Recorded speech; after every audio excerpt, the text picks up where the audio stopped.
It's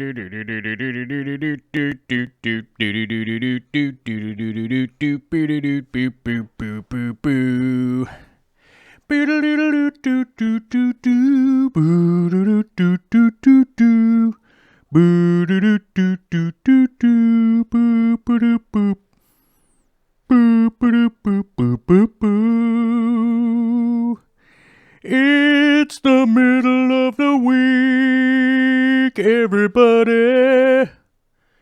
It's the middle of the week. Oh. It's the middle of the week. It's the middle of the week.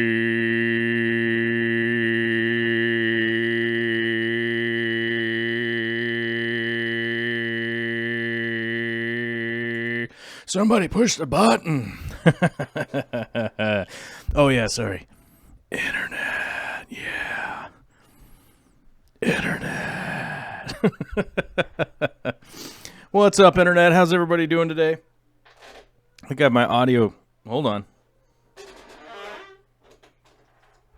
Whoa, let's check the headphones. Let's check out the headphones and see what's happening with the headphones. Okay, there we go. Sorry, guys, I had to turn the headphones off. They were down there on that weird delay. There's a weird delay when you put the headphones on. It's like, whoa, I'm freaking out. Hopefully everybody is having a fantastic Wednesday. It's definitely the middle of the week. Things are happening, things are progressing, and stuff is going on, which isn't bad. Sometimes can be bad, but this case scenario, not bad. Jackson is here, says, get to watch in lovely 240p today. Curse the hotel Wi-Fi's. Well, you know, sometimes you have to do the hotel Wi-Fi, and, you know, that's life. Wah, wah, jazz fingers. That's life. Oh, jazz hands and spirit fingers, yeah. Well, either way, sorry that you don't get to watch in glorious HD, which I am broadcasting on the HD today, so not a big deal for everybody else here living in the 21st century. You know, they can watch in fine detail and wonder, my God, how could that guy have gray hair and zits? A good friend of mine posted that the other day.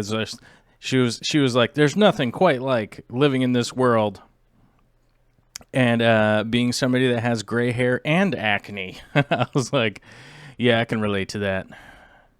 Dude, I can relate.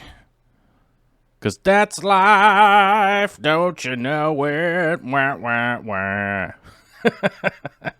What's this show about? Hey, maybe some new people are showing up today. Probably not. I only see 60 people in the chat today. So my guess would be, if I had to wager a guess, most people know what this show is all about. But if you do happen to be new, we talk about aquariums, fish-related stuff. But the main focus here is aquatic plants and whatever nonsense we feel like talking about on a regular basis. So sometimes it might have a current event twist. It's a long format show, so hey, we're not constrained by the chains of the man. We get to do what we like, and one of the reasons we get to do what we like, check that out. We got a brand new member today, FishTube, coming in brand new, and we also have a brand new Patreonizer over on Patreon, Dan Walker. What's up? Shout out to both you guys and everybody else, of course, not to diminish anybody else's awesome support, but those are brand new, so shout out to those guys. You know, and I did kind of go on a bit of a rant on Monday, you know, a little bit of a YouTube-related rant, because I was like, I've been seeing videos from people and stuff that they're disingenuous, you know, at best, and I feel like I may have worded it wrong. I feel like it's our responsibility to not watch that garbage. If there's garbage on and we watch it, it gets supported. But there is an easier way to support most people out there that are doing stuff, especially on like YouTube and whatnot. And one of the great ways of doing that is becoming a member on the channels that you really like, because the amount that you could support somebody by just watching is outshined by even just being $1 a month. I have 950, I don't know, 960, I don't know, almost 1,000 videos on YouTube. And if somebody was to sit down and watch them all, and you know, in a month period, you know, somebody kicking $1 in on Patreon would be more than what the exchange is as far as that stuff goes. So I just wanted to give my appreciation to those people, and I was kind of talking about that on Monday, and I feel like I got sidebarred and was talking about some nonsense, because I've heard a lot of YouTubers out there recently being like, it's not about the money. And you know, I had a conversation with a good buddy of mine yesterday, and we were talking about that there is a part of it that has to do with money, and the fact that, like, the people that are doing this, right, they're showing up on the internet, you're making videos, you're producing stuff, it is kind of about the money, because you'd want to do this as your career, right? So why wouldn't it be about a little bit about the money? I mean, I don't want a Lamborghini. I drive a 20-year-old truck, all that kind of stuff. One of the things I am working on right now is, you know, planning out a maker space is what we've kind of dubbed it at this point. Scaper space, maker space, whatever you want to call it. More of a public venue that people would be able to come to, and we could shoot more kind of elaborate videos and stuff like that. And, you know, that kind of stuff is possible because of people supporting and stuff. And, you know, that's really what it comes down to. Like, you could be somebody who's supporting $1 a month, and it's like, that is awesome, you know, and that's kind of the whole point, you know. And yesterday I spent a lot of time out in the field booking a huge job that I'm going to be very, very busy with for the next, I don't know how long it's going to be. I don't even have the estimate of how long I'm going to be doing that job, but it's a big aquarium-related job, huge aquarium-related job. So, you know, I'll be doing that on top of everything I normally do, and hopefully that will really help out with some of the funding. You know, but we'll see how it goes as time goes on here, you know, because I'm going to have to take that job to kind of like see if we can't fund the makerspace one way or another. Because as you guys know, I'm pretty dedicated to this hobby. And, you know, actually I did have a chance to speak with Randy. If you guys don't know Randy from the Aquarium podcast, you should definitely check out his podcast and stuff. He interviews some awesome people, and I love that guy. I got to talk with him a little bit yesterday, and we were talking about, you know, what are my goals as far as like doing YouTube, and you know, because I do focus mainly on the aquarium hobby. That's a lot of what I do. The ecosystem surrounding aquariums and aquatic plants, and you know, the aquaculture of all of that. That's my main focus as far as this channel, and a lot of where my energy goes is into helping out with that, and you know, trying to instruct and do the best we can with all of the things that we're trying to do, right? And you know, he was actually asking me, like, you know, like, what's the goal there? And you know, one of the things I told him yesterday, my paramount goal, 100%, my goal coming back to doing YouTube. You guys know that I did take a big break. My big goal coming back to YouTube, I've already met. And he was like, "What? You already met your goal?" And my goal was to reach out and paramountly change 10 people's lives. And one of the methods that I have gone about that is being very transparent about my sobriety and my struggles with drug and alcohol addiction and depression and those things. And, you know, I met that goal a long time ago. I really feel like I've gotten enough messages, enough emails, enough, you know, heartfelt emails and follow-up emails and stuff from more than 10 people, right? It has gone past what my goal was. And it has gone past those 10 people. And that was my goal. My goal was like, can I, as one person, help to change the lives of 10 people? Like, I think that that's a huge goal. I think it's a big enough goal to be able to try and change the life of one person, right? Whether that's your spouse or your child or maybe a parent or just somebody you know, whatever. Like, changing the life of one person is a big enough deal. I felt like 10 would be crazy, and it's definitely gone over that. So I really, I honestly feel like I've met my goal, and I'm like in the bonus rounds now. Like, oh man, how crazy could this go? Like, how wild could we go here with how big the goals are? And I do want to continue to do what I'm doing, and it just really is 100%. Like, I feel like I've already made my goal, and now it's just time to do some big, crazy stuff, and I'm just going to keep doing it. And it takes those baby incremental steps, the little tiny steps of a daily grind, and I feel like I'm up to the task and stuff, and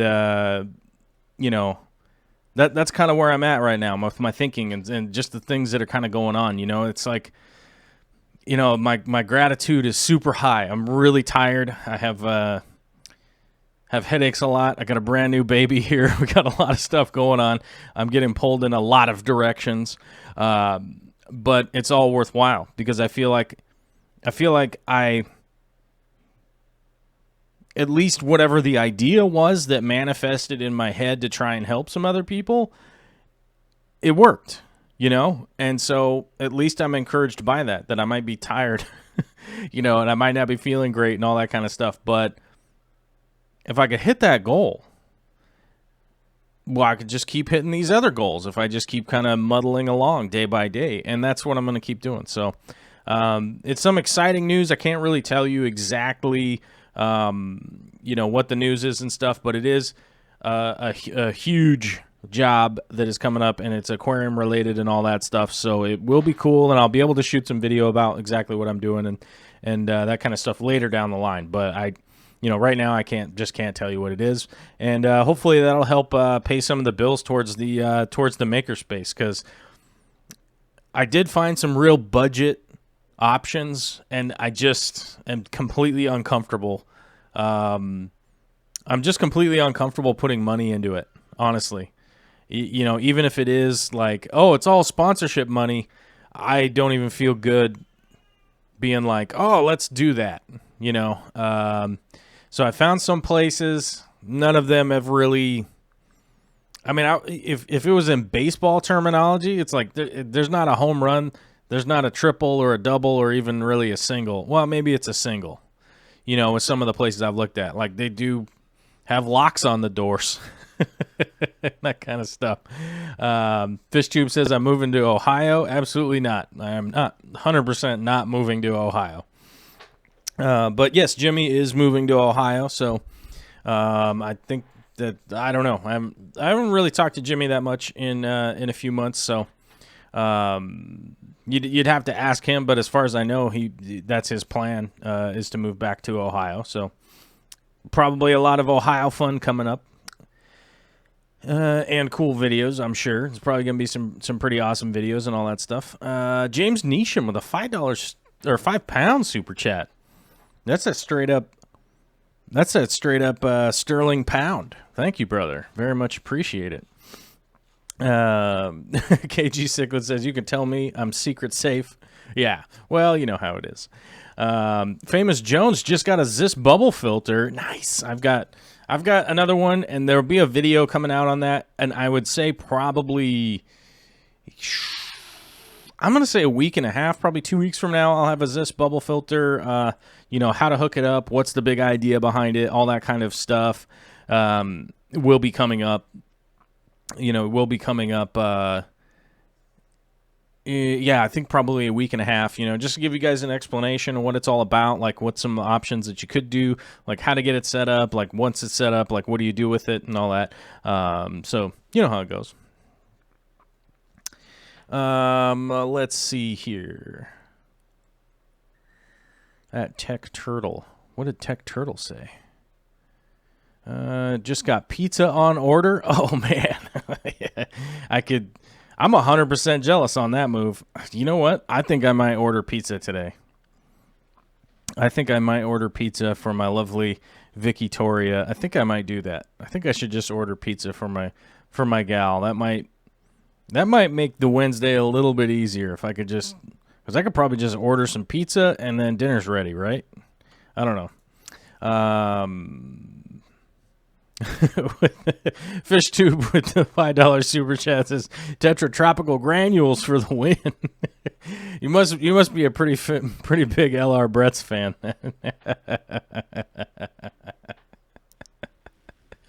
You know what? I wish I could watch more LR Brett's stuff. I loved having Lucas here at the house, and I wish I knew like the joke about the Tetra Tropical Granules, because I haven't seen the video that I guess he like loses his mind about him on a regular basis. I've never really seen the video, but when he was here, he was actually talking about him. So that was I laugh at that, because when he was here, he was just going weird about Tetra Tropical Granules. So, and I think he was trying to get some from Corey or something. He was trying to steal some from the Aquarium Coop. New Mexico Aquatics. Well, hello from the land of enchantment. Let me scroll back up the chat here. There was a couple of good questions that I want to ask. Mr. B's Fishing Thing says it's about food, life, music, nonsense. Oh yeah, and occasionally fish stuff. That's a good description of the show here. Yep. Let me go back here. TK421 Pogostemon stellatus octopus is all planted and looks awesome. Well, that's great. Awesome plant. Definitely a great plant. Beginners and advanced alike. It's an awesome plant and does a great job.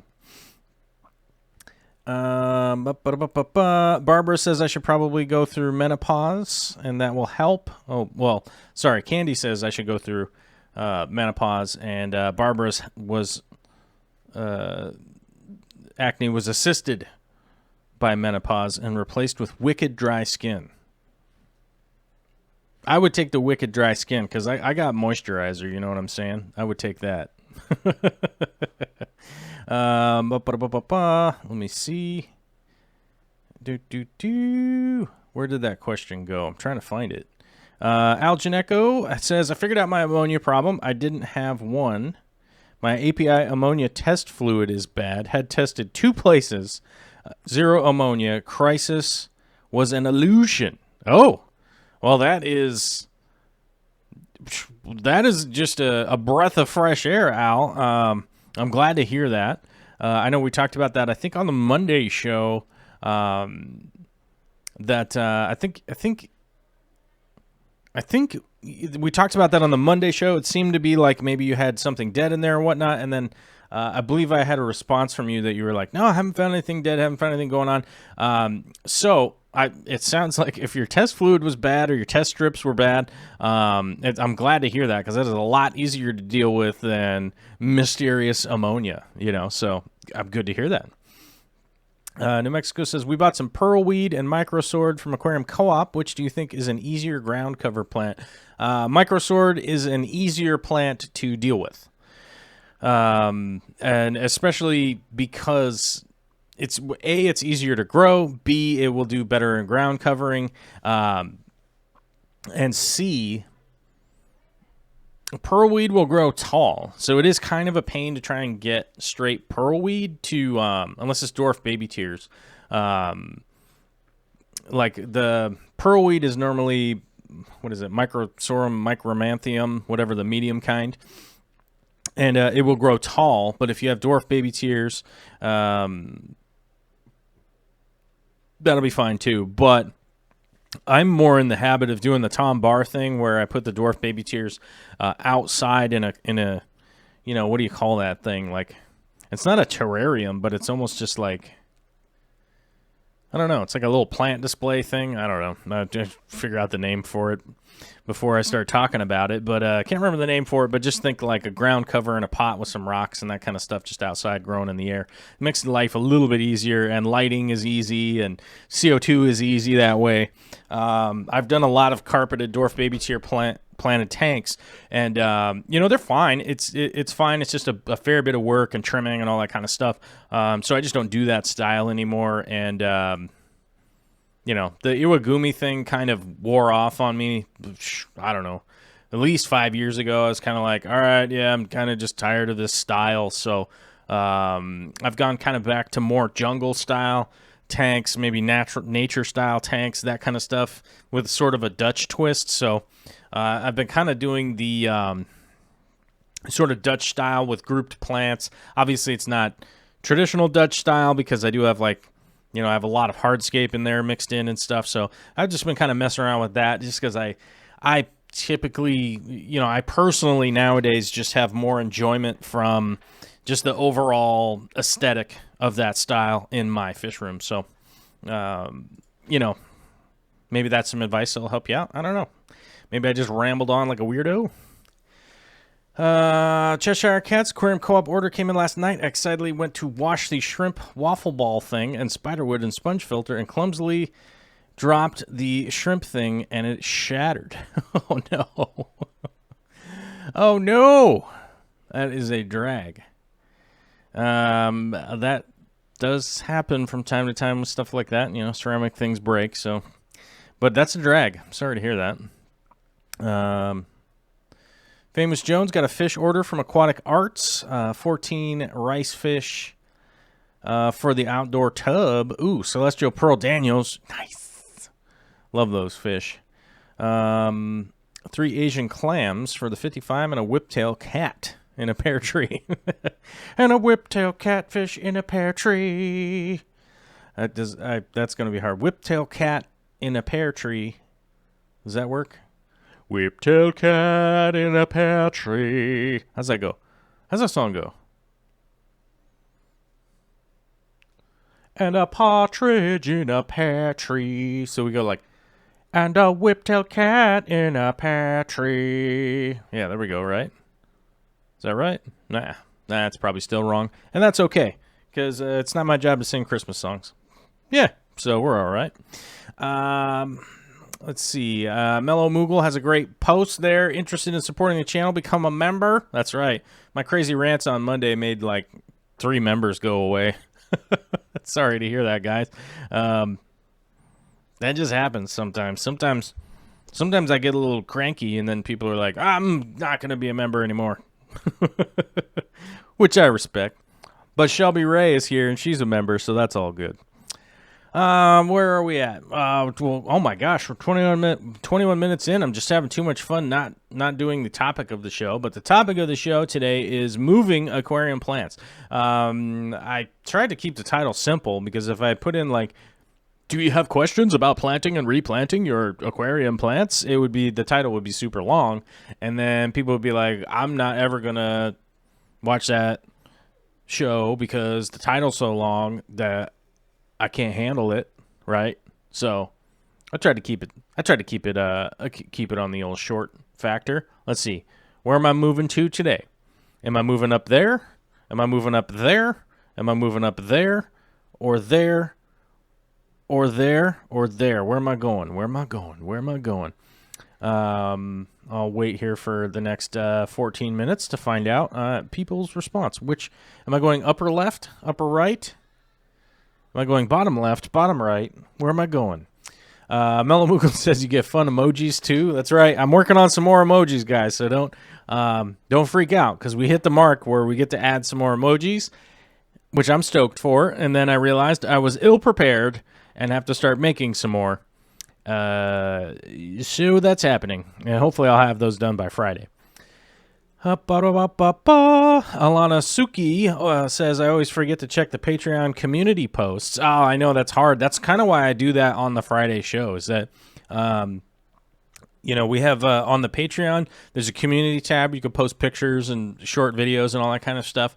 And, on Friday, we try to address all those. We put them on the show, and we can promote people. We can do all that kind of stuff there. It's all good. So, and 54 Punchy says, I can't read the long title. So there we go. It actually makes sense. That's why I go with the short title. And then people can people can be all over it. You know what I'm saying? They can be like, oh, I'll click on that because I'm not scared. All right, so let's go. Nobody guessed, so we might as well just go for it. I'm down here in the bottom right. Yeah, but is this the bottom right? I don't even know. I don't even know. I don't even know. It's wild, wild, wild. Oh, we have a question here about plants, so we might as well answer it. We have a question about any advice on Anacaris. It's a pretty decent plant, but it drives me nuts, and I just don't like it long term. When somebody's growing some Anacaris like really, really cool, and they're trimming it a lot, and they're really like producing some cool stuff out of it, I'm like, ooh, I want that. And then I realize that, like, yeah, I'm never going to dedicate a lot of time to it at this point. It's one of the plants that I started out with many, many years ago. Many moons ago. It was one of the first plants I got, and I don't I forget where I got it from. I think I got it from the fish store. I think is where I got it from. You know, it's the what's the name of it? Hold on. Elodea. Elodea is the name, right? Elodea. I think I got that right. Let's see if Bentley corrects me if I got it right or not. But if I recall, it's from South America. It's a decent plant to deal with. But if I was to give you advice, you just need to keep the pH down on it a little bit. Like if you go any high, and in my experience, if you go much higher than 7.2, stuff like that, if you go too high with its pH, you really start to run into this like kind of crummy looking plant. It starts to grow all weird and stuff like that. And keep it trimmed. Those are kind of be the two things that I remind. Fertilizer is pretty simple on that one. Lighting is pretty easy because it's obviously growing towards the light, so it does make it fairly easy. If it's not getting enough light, it's just going to keep getting closer and closer to the light. You know, propagate by trimming it where the side shoots are. It's a pretty simple plant.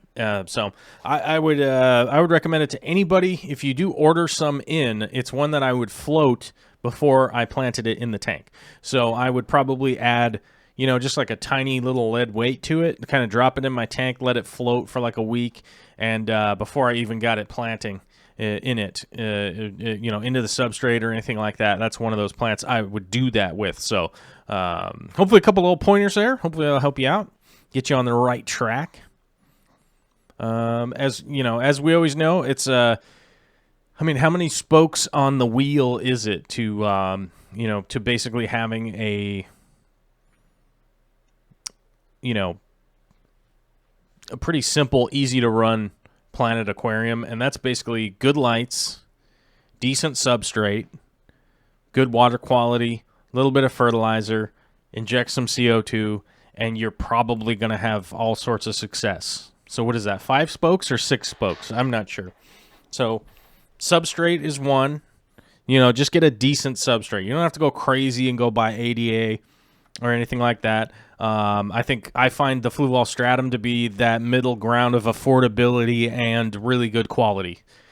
You know, but you don't have to go out and buy anything super crazy or anything like that. Some people out there get away with, like, you know, the OG kitty litter and things like that. I don't recommend that stuff at this point, but you know, you can find some Eco-Complete at regular fish stores, stuff like that. Will be fine, but just buy something decent. Don't try to go into a Wallstad method tank right out the gate.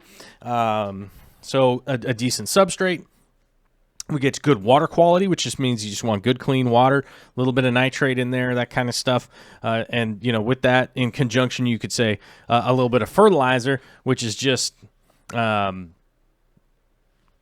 know, just a little bit of fertilizer, which these days I just use the Easy Green. That is the best fertilizer, dollars to dollars for my legwork. You know what I'm saying? Like, I could mix my own fertilizer.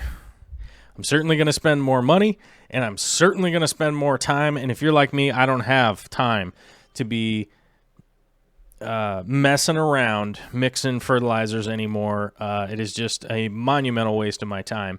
So I buy the Easy Green and Easy Iron. I use those two, and boom, it's pretty easy. Lights, I use the Fluval Planted 3.0. That is the best light, dollars to dollars. As far as I am concerned, it is the best light on the market. No one out there can even bring me a better light that doesn't cost 3 to 4 times the amount of money. So I still haven't seen one. I even one of the forums I was on, somebody posted basically every LED light that they could possibly think of that grows plants well. I went through that entire list. And I could not find anything that wasn't at least 3 times the price. And also I was going to need more of the lights themselves. So like a perfect example would be that Ecotech is making these AI, what are they, AI lights that they're making, the AI Hydra lights, whatever they're called. Let me move me out of the way here so you guys can get a good look what I'm doing. But those new lights are out, and those look awesome, and I would love to try one out. I would love to attempt to try one out, but even at that price, I couldn't even remotely, considering the price point, there's no way that I could even remotely recommend that to anyone, because one of them is $700. $700, right? And the recommended amount of space that light is supposed to cover is only 24 inches by 24 inches, right? So if we think about that, my 240 is 96 inches long by 24 inches front to back. So how many of those lights would I need to cover the recommended coverage from Ecotech, right? I would need 4 of those lights to cover my 240. You know what I'm saying? I would need 4 of those lights. And that would be more money than my car costs, or my truck. As you guys know, I do drive a 20-year-old Ford, and I love it. Because I'm not a fancy bling guy. I like to throw a bunch of stuff in the back of my truck and drive around. Tools and lumber nonsense. That's what I do. You guys probably will never see me drive a fancy car. I mean, unless it was just for fun on the weekend or something. Like, oh, we rented this thing and we're going to drive it around. Or somebody else's fancy car, I guess. I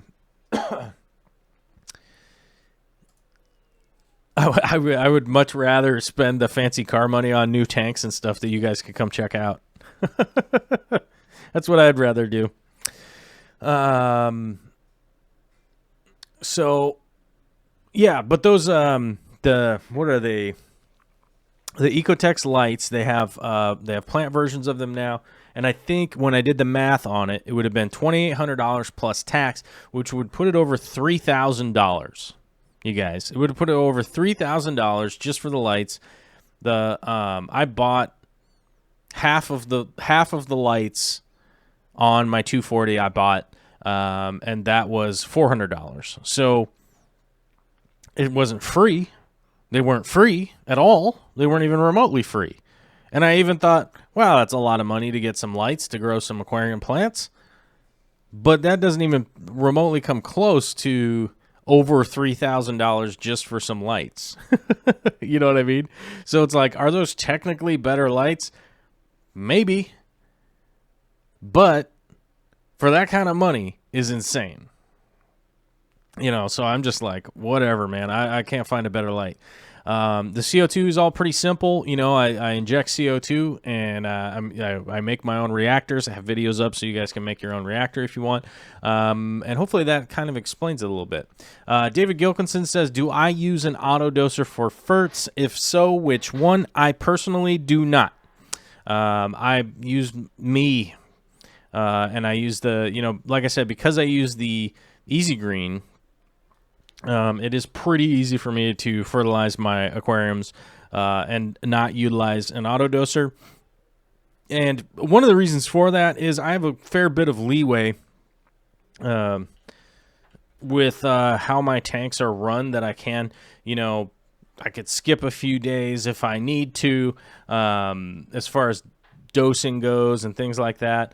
If you are looking for an auto doser, let me grab a couple links for you here. I have some, and I'm not sure that I have these in my Amazon store, but I have the link here, and I'll get one here. So here's one that I would recommend, and I personally mess with this one on a regular basis. So it's a pretty cheap unit. It's like $58. It's pretty easy to program. Is it perfect? No, it's not perfect, but for like $58, it will dose, it will work. And that's not that big of a deal. $58 is kind of like, hey, I gotta work, a little overtime next week, and we'll cover that up, right? So, and does it work perfectly? Is it the magic? Is it the magic that we're all wanting? No, but like I said, it's only $58, and it's pretty easy to program. They do have some versions out there with like 4 pumps on them. The one I just linked there is actually just 2 pumps. This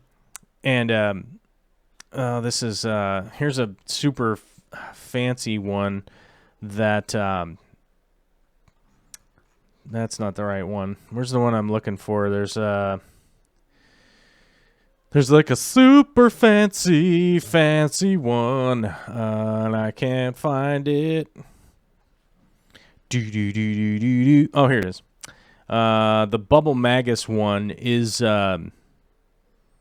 supposed to be super fancy. I use the Bubble Magus skimmer on my reef tank, and so this one's supposed to be super fancy. I don't know. I've never tried this one, but if it's something you want to try out, you could go for it. But I think personally, I would just go with the $58 J-code one. That one works just fine. David Gilkinson says, better than an Apex Neptune doser pump. Yes, the Apex dosing pumps. I want to see how much those are right now. Let me see. Apex. Oh, I don't even think. Oh, they don't even have it. Oh, here we go. No, there it is. Yeah, so the Apex one is available from these sellers. We have to go over to like some weird third-party reseller. $469 plus tax puts it over $500. So if you're talking about $58 versus over $500, it's kind of 10% the price, and it's like maybe if it's a little less convenient for 10% of the price, I think I would just go with the J-code one.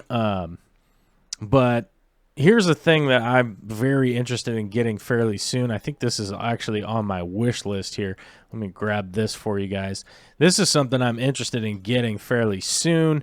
I was going to have this made, and this is actually the acrylic liquid storage bucket, and it's for a dosing pump. So I think I was actually going to get this made, but if I get it made, it's going to cost like $300. So this one is like $54. So I think this one's on my wish list. So at some point in time when I do get a little dosing pump, that's the thing that I'm going to use. It makes it much easier to keep track of what's going on with, how much fertilizers you got going on. Plus, some of those people out there that are dosing into like a really tiny tank, and you have to kind of like, this is going to trigger the algorithm, but if I say micro dosing, right, they're going to think I'm talking about drugs, but I'm actually talking about fertilizers for aquariums. If you're micro dosing, then you can actually just use some distilled water and kind of water it down a little bit, and then you can figure out like what you're doing from the maths. You know what I'm saying? From the maths. Oh, let's see. Aquamate, I'm heading to Mitcham today to have a look at the shop. Ooh, what's going on? What shop? Dreams of Aquariums. What's going on? Ooh, what's going on here in the chat? Oh, hey, all just came from Avengers. Good to see I caught the live stream. Oh, man.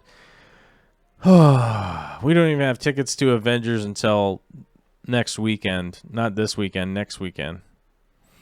And next weekend's the AGA, so we're actually going to the Avengers super early in the morning on Sunday because I don't need to be there for like the beginning of the auction or any of that kind of stuff on Sunday. So I'm just going to show up later on after seeing the Avengers.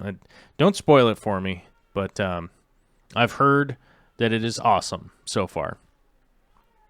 David's building a high-tech planet tank. I have to shift my research to a lot of saltwater tanks equipment to find what I want, but I'm not spending $5,000 on an Apex system. Yeah, that's kind of the issue, and still continues to be the issue that these days is that anybody that's kind of designing any of the equipment out there that is really automated, that's really, you know, if you could control it from your computer and that kind of stuff,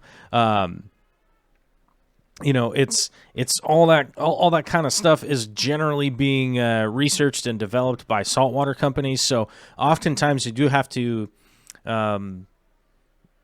you know, you do have to like, you know, convert some of the saltwater stuff every once in a while, which I am in the process of converting an aquarium reactor a saltwater aquarium reactor that I actually am converting to a CO2 reactor for you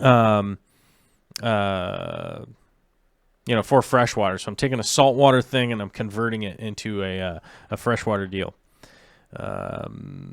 If I had my pick, which CO2 reactor style would you use? I've watched both of your videos on them. You know, my favorite reactor right now would be from Colin, the guy that makes Thrive. That's my favorite reactor right now. But like I said, I'm converting one out of, you know, I'm converting one out of a saltwater equipment, which is really only about $60 to buy it, and then some conversion pieces and whatnot. So I think, you know, once I get the parts list together and all that kind of stuff, I think if you're spending like $80, you get to do a little bit of the fabrication yourself and that kind of stuff, then I think it'll probably be a little bit worthwhile.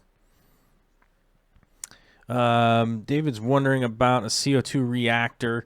Let me see if I don't know if I still have it in my, let me see if I still have it. So we want salt, water, media reactor. I think that might do something. Boop, boop, boop, doo, doo, doo. I think this is the one. Yeah. Hold on. Hold on to your heart. Hold on to the memory. Where did it go? It's going to take a second for me to find it. Oh, here it is. Marine Color makes this one, which is going to take a little bit of modification on your part, but but just trust. If you just trust in your own adeptness and just a couple of parts and drill a hole and that kind of stuff, it'll actually be pretty easy for you. And, oh man, we got a whole bunch of stuff to address here. Mark Patorov with a $10 super chat says, just so everyone knows, if you do Google Opinion Rewards, you can use that money for super chats to Joel. Also, how do you feel about Facebook cracking down on fish selling on their website? Oh, man. Okay, for the Google thing, that's awesome. And thank you for the super chat, man. It's very generous, $10. Gives you a bright yellow super chat, which is kind of cool. We've never seen the violet.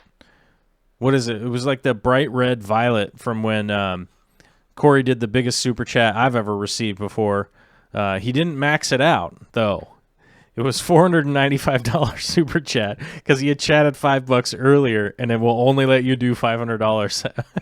It's the most. So nobody's ever chopped Corey, and they still can. I would watch out, though. I wouldn't start a battle with Corey when it comes down to super chatting, though. I personally, because he'd probably make me cry. I feel like he'd make me cry. I'd cry a lot. But Facebook cracking down, I mean, you know, it sucks. It really does. I think that it really just kind of sucks that people have lost their groups and that kind of stuff. But you know, I mean, they made a decision, and that's the direction that they're going. You know, with the air quotes, like Facebook is free and always has been free. It ain't free. They're selling your information to people, so you are exchanging with Facebook. There's a trade-off, but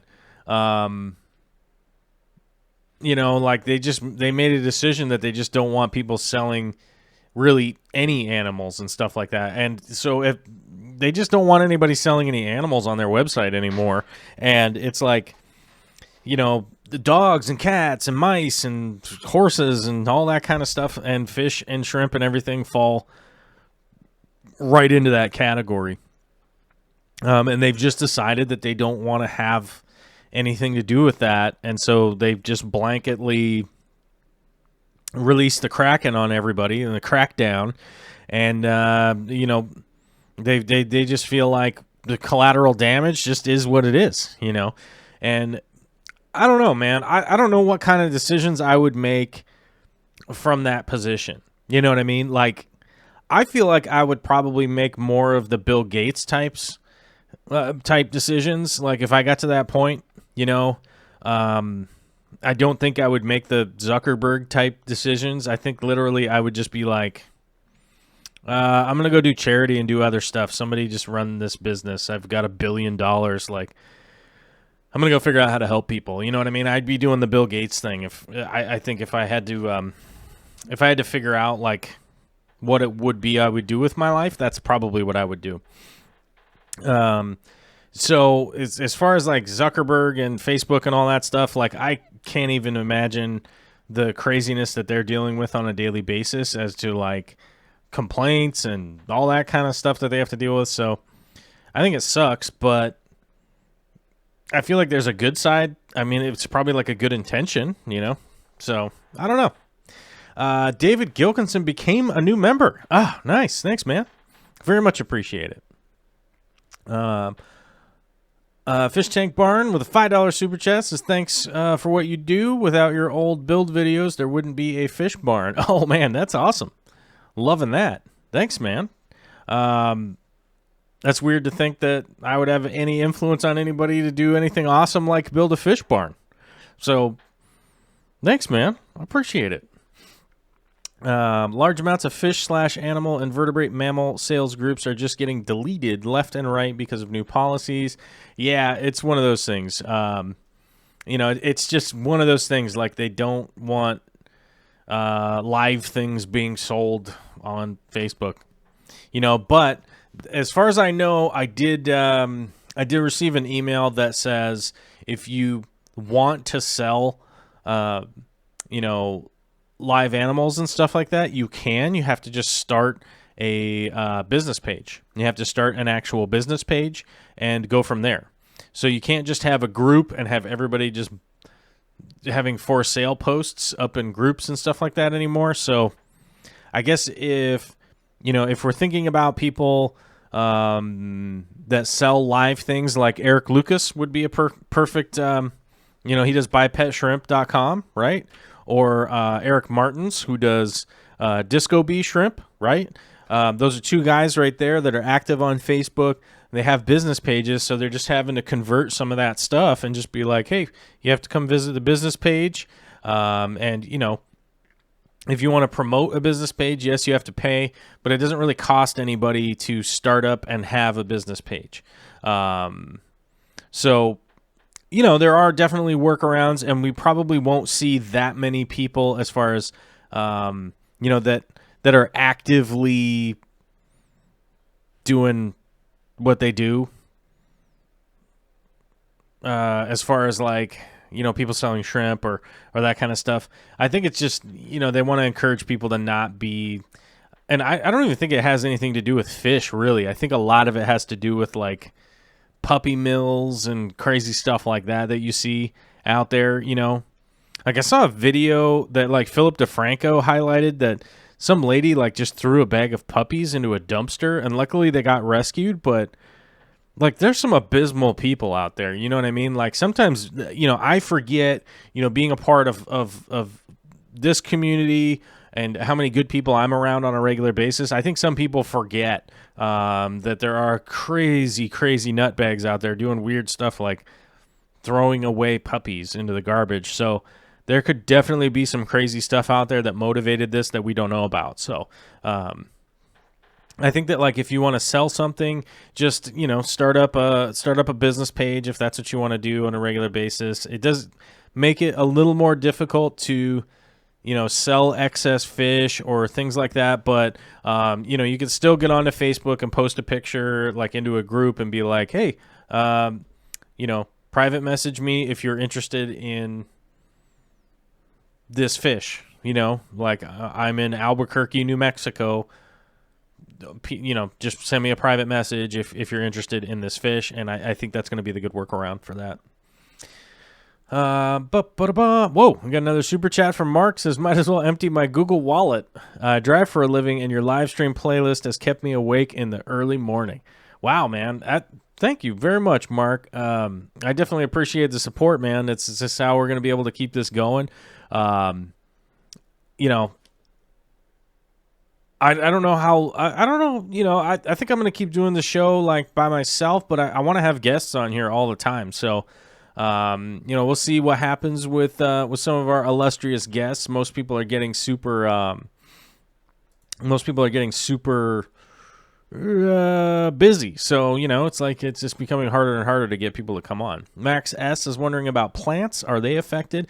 Plants aren't affected in that crackdown as far as Facebook goes, as far as I know. I might be wrong, mainly because I don't know how many times I've told the internet or you guys or whoever, but like, I'm not trying to sell you guys anything. Yes, I do have affiliate sponsors like the Aquarium Co-op. Like, I'm an Amazon affiliate also, so it doesn't matter what you buy from Amazon, but if you go through my link, it gives me a little bit of a kickback, so that's like an easy way to support if you want. But I'm not really selling anything. My thing is like, I try to pass on my experience with utilizing things and trying different methods for doing stuff. But, I'm not necessarily on here to be like, yeah, this is my business. So, I might be wrong,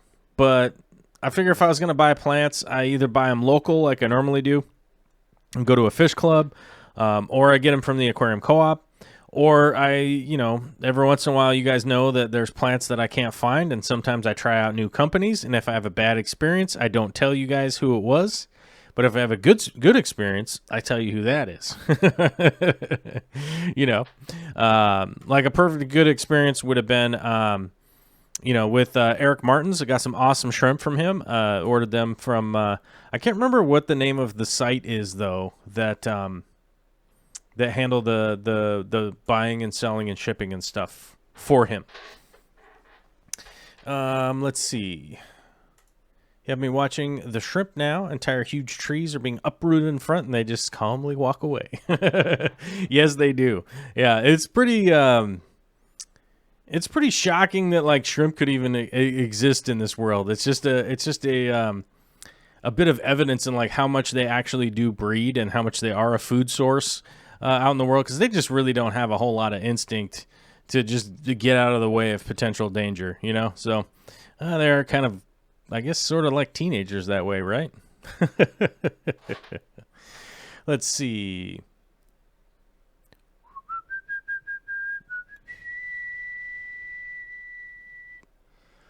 Bentley Pascal sell my soul to my editing software. That's confusing. I don't know what that means. Elaborate, my man. Let's see here. Keep reporting the furry baby store advertisements when they pop up on my feed. Yucky business.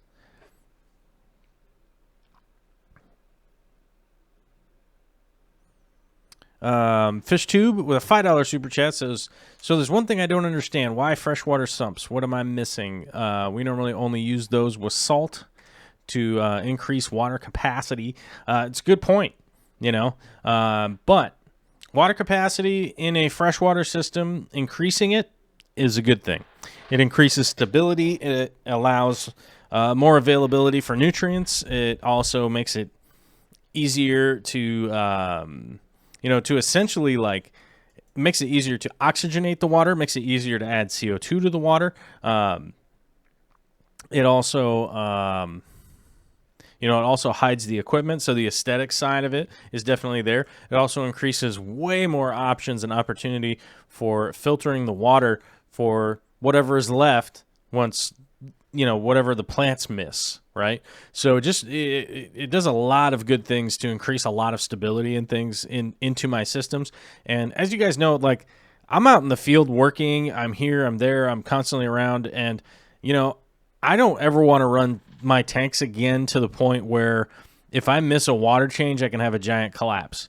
But you guys know that I was trying to actually run my 240 with never needing a water change. And I got to about the 3-month mark, and then things just kind of steamrolled going downhill just because some of the imbalances that happened. Basically, I got nitrate deficient, then some algae started taking over, then I got some blackbeard algae, so then I kind of bumped it back up, and then I was going this way and that way, and I realized that if I get my freshwater tanks to being I do a water change once every 6 weeks, and that keeps them really, really healthy, that to me is something that I can deal with. Because first of all, I'm not wasting a ton of water on a regular basis. So, I'm not simply doing water changes all the time and putting a lot of water down the drain, which the summer months is a little bit different because I actually use that water for my garden.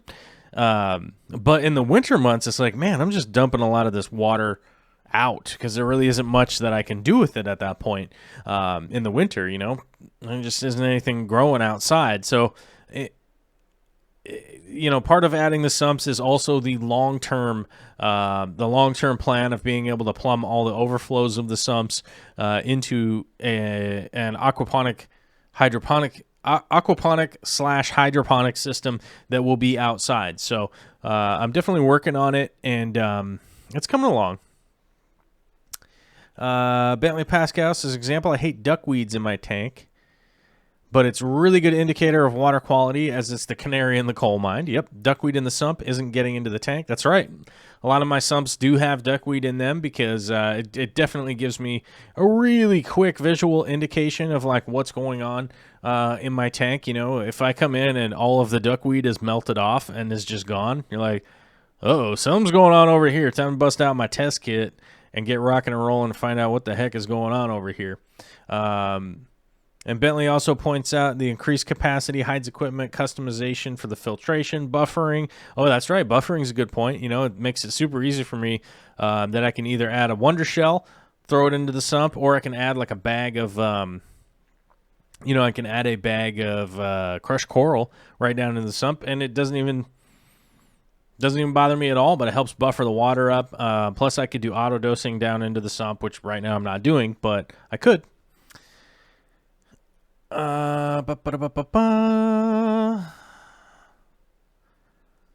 Let's see. The plant he is clipping right now. Do you have it? I'm assuming that's Rotala atra. Hurrah. I'm not sure how you're supposed to say it. Hurrah, atra, hurrah. Hurrah, atra. I'm not sure how you're supposed to say it, but yes, that is Rotala atra, hurrah. I don't know. I'm not sure which way you're supposed to say it, because hurrah sounds like more fun. So maybe I'll just stick with that. But yes, that's what it is, and I have some. I got mine when I went down to Oregon, and I got that from Kevin, who was super cool, hooked me up with it. I tried to give him some money, and he wouldn't take it. He was like, no, man, you drove all the way down here, and I did the worst presentation in the world, and I'm sorry for that. I'm sorry, Oregon, the Willamette Valley group. I don't know. Did what I could. Ronald Young, is it possible only to use small, smooth gravel for a planted tank substrate? I already have a bag that I can use for a small tank, but I can't decide if I will allow for proper growth. You can do that. It's definitely something that you can do. I've done it in the past. You just have to be a little more selective with your plant selection. So you're just going to need stuff that doesn't necessarily need a crazy amount of roots. So you're going to think about stem plants. You're going to think about anubias. That's going to make it pretty easy. You can definitely use that as a substrate, but you just want to make sure that you have plants that are doing more feeding from the water column as opposed to, strictly root feeders that are going to need that from the substrate. And then you're going to have to keep track of your fertilization into the water column. So as long as you're focusing on, fertilizing the water column, then you're going to be you're going to do fairly well.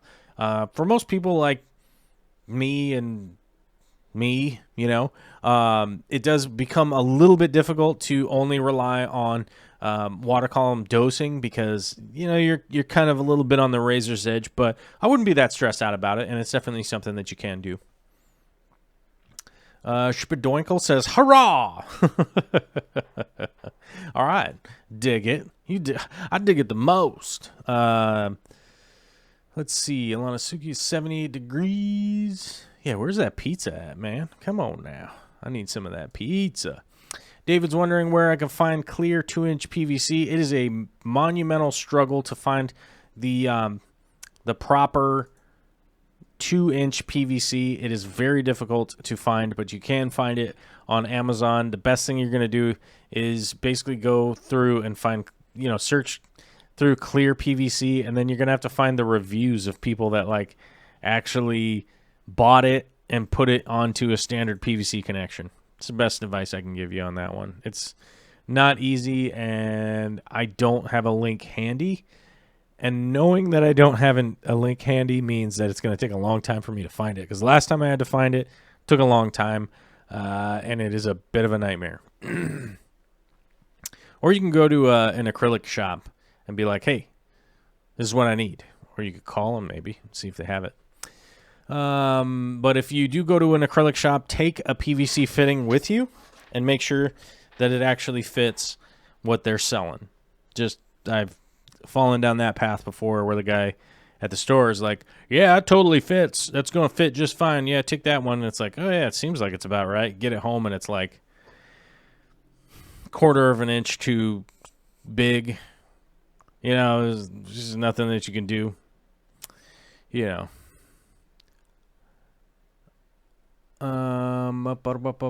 But yeah, so just take a fitting with you because the guy wouldn't let me sell it back to the store. They wouldn't even let me return it.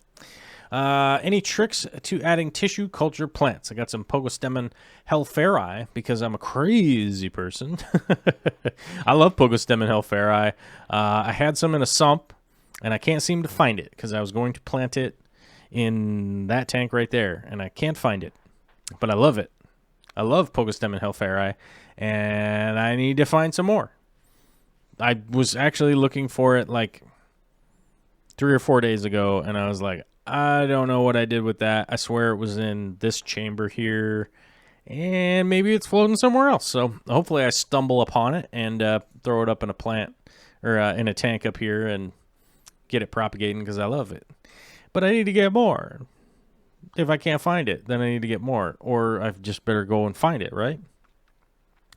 So tricks to adding tissue culture plants.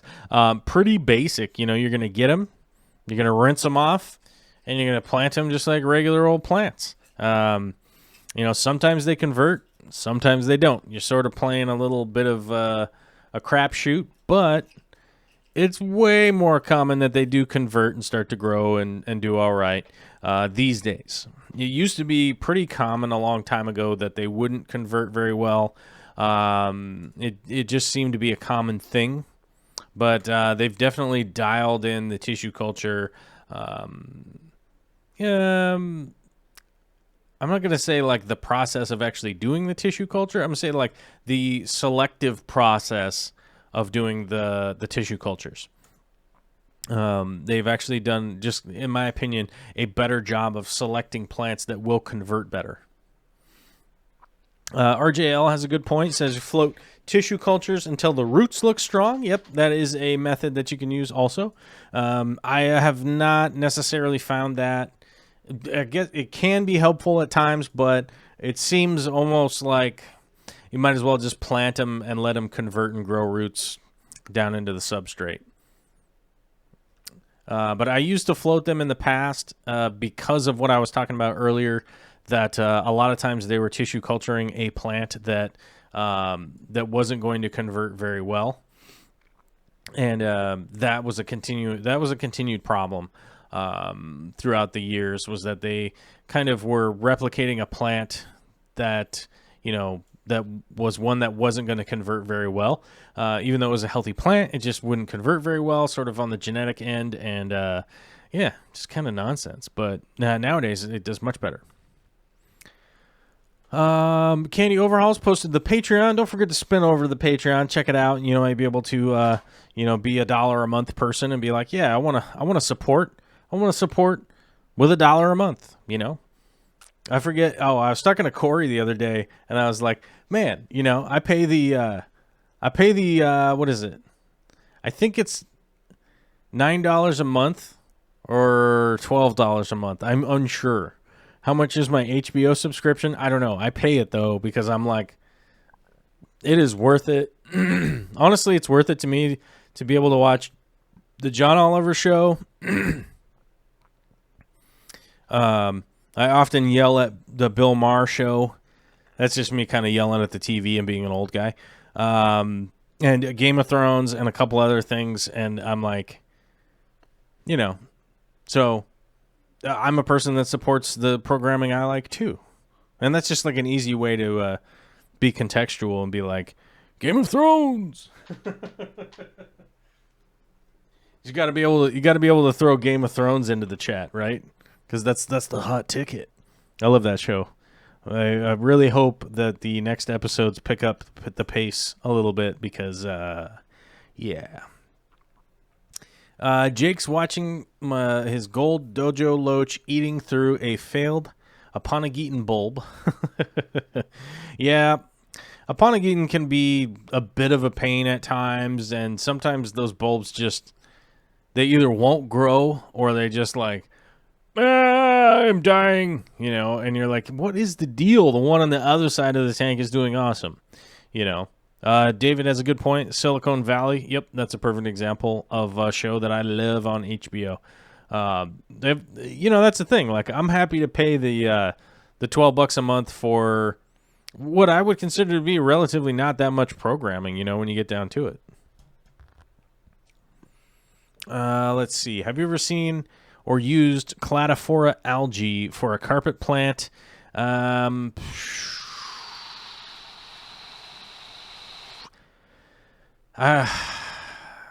tried to use Cladophora as a plant that... Okay, I wasn't trying to use it as a carpeting plant. I was actually trying to use it as a sprouted plant on some sticks and stuff to basically like get a lot of coverage on driftwood pieces and things. And it failed, and it overran the tank and is still a disaster. It's still an unmitigated disaster. So I'm jealous that when people can pull that off, but I cannot seem to have pulled it off the couple of times I've tried to do it. So is it an Achilles heel of mine? I guess maybe. I don't know. But I just can't pull it off, and it just turns my tank into a nightmare. Nightmare, realistically. Yeah. I don't even know if we even really talked about moving plants and stuff, but hopefully you guys are just hot on the visuals back there, and you're like, oh my God, that's explaining it. Oh, this just in. We got a New Mexico Aquatics comment. Thanks, man. Or boy or girl. I don't know. I never really know.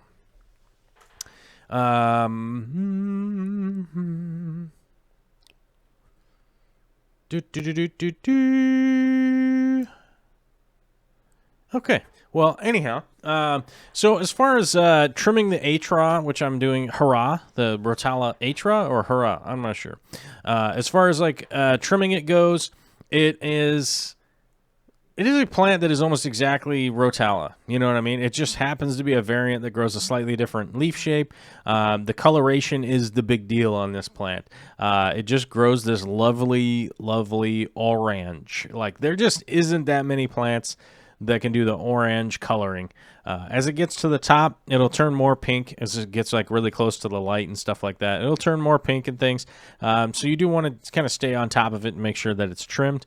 Also, if you are dumping a ton of light on it, it will have an opportunity to root into the soil. So to stop it from doing that, you basically do the opposite of what you do with the Styrogyne repens, which is that green plant down in the bottom left, and you trim the portions that are running along the substrate where they have a little sprout. So there'll be a little sproutlet on it. You'll trim just past that little sproutlet, and that sproutlet will grow up in the upwards direction, and that hopefully simplifies it. I did have the video in the background there of me actually moving some of the Cryptocorini nurii, which has been growing quite well, although one of the sad things is that it is getting a ton of light dumped on it into the front of this tank here, so that's one of the reasons I'm relocating that, and the Styrogyne and the Cryptocorini is growing together, so we don't want that to happen, so that's why I'm pulling those out. Pull them out, trim the roots, replant them in, boom, boom, boom, easy money. How long do I trim the roots to on Cryptocorini? I trim them to about 2 inch, so we got about this much. I don't know how many centimeters that is. Let me check, because there's all the international folks around here going, what's an inch? 2 inches to centimeters, 5.8 centimeters. That's right, two and a half centimeters to every inch. So let's remember that for the future, although I'll probably forget again. So about 5 centimeters is what we're looking at with the roots on the Cryptocorini. Just trim all the rest off. It's not worth it to really be messing with the those long gangly roots and those little fat roots that grow off of there. The really, really thick fat roots that grow off of there, those are the runners. Those are going to be babies. So if you do happen to get one of those really long roots, pop that thing off and stuff it into the substrate, because the end of it that's reaching out will pop out as a new plant. So just maybe some little hot tips there for you as we were about to get to the end of the show, but we have some super chats to answer. First one from the Fish Nerd. What is up, Carlos? Good to see you, brother. Bentley's asking the question I was about to ask, is Carlos coming to the AGA, the Aquatic Gardeners Association convention dealy thing, which is not this weekend, but next weekend. I don't know how many days that is from now. 9? What is this? I just got a weird email. Let me see what this weird email is. And deleted. Get out of here. I went to dinner at a place, and they got my email. I don't know how that worked. It was like a dinner theater thing, and they just send me nonstop emails all the time. But thank you for the $5 super chat, my brother, Mr. Carlos, the Fish Nerd. And Caroline Epler with a $5 super chat says, hi, what plants and fish will you be moving outside for summer tubbing this year? Currently, right now, I'm not planning. I was planning on building this giant greenhouse and stuff, but I've booked a giant job that is, it's probably going to use up all of my energy at this point, with finishing up the studio downstairs and all of the other projects that I got going on. I'm kind of putting that on the back burner for right now. So I don't have really any plans to grow anything necessarily outside this year. As I said, I want to do the maker space. I really want to do that project. And, from looking around at all the spaces and how much it's going to cost, we just don't have enough budget unless I want to make something that's super ghetto, that's kind of scary, and is just not a good investment as far as I'm concerned. So, like I said, I booked a big job, and so the greenhouse and other things are kind of on hold unless I just start frantically doing them right now. I don't know. We shall see. Hopefully I'll get that stuff kind of moving forward. But we do have the garden going. We have most of our stuff sprouted and everything. And so the first garden video will be coming out real soon because we got most of our stuff sprouted and, doing the standard veggies, broccoli, asparagus, raspberries. We got some squash, some pumpkins, some Brussels sprouts, zucchini, cucumbers, sage, basil. I don't know. We just have a bunch of stuff that's going to be going into our garden, and I really think that our garden is something that most people could really put together in some, just some weekend work. Like you and your spouse, or you and your non-spouse, or just you and your roommate, or by yourself. I don't know. I think anybody could probably put it together with just a little bit of work. So, that's one thing we like to make videos about is a lot of the gardening stuff. Let's see. Charlie Erickson, AGA, you can go wander the vendor booths. However, all the talks and special stuff is sold out. Yeah, so there was a limited amount of space at the AGA that as far as, there's some aquascaping things, there's some field trips, there's talks with like Karen Randall comes to mind. Corey from Aquarium Co-op will be there. All that kind of stuff. And then, so that's all there, right?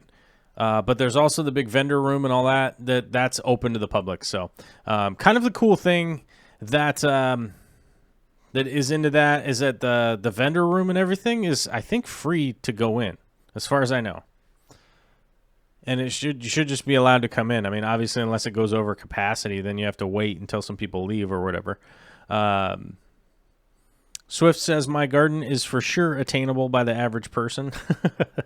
Oh, thanks, man. Let's see here. I don't watch much American TV anymore. They tend to go for far too long. I lose track of seasons. I tend to lose interest after a while. Get mad at the characters.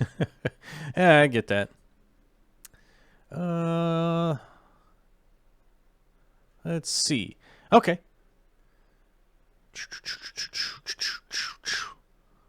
Let's see. Oh, Melamugo says could still come to the auction though. That's open to the public. Yeah, as far as I know, the auction on Sunday is open to the public also. As far as I know. And that should be right. Check their website to make sure to verify. Somebody is asking if Aquarium Co-op is doing a live stream tonight. I don't think so. I don't think he's doing one tonight. I think he's did one on Sunday. So you could probably watch the Sunday one if he doesn't. It was like super long. I think it was like 4 or 5 hours long or something. Oh, Candy says, confirmed no. Yeah, he's got a flight tomorrow. So I wouldn't have thought he was going to do one. But he did a super long one on Sunday. You could turn into that one if you want. Turn. All right, guys. I've got some stuff I got to get done before Vicky Torrey gets here and the sitter leaves. So I want to say a big time thank you. Thank you very much, you guys, to all the support today. The Fish Nerd, Caroline Epler, Fish Tube, Mark Potorf. I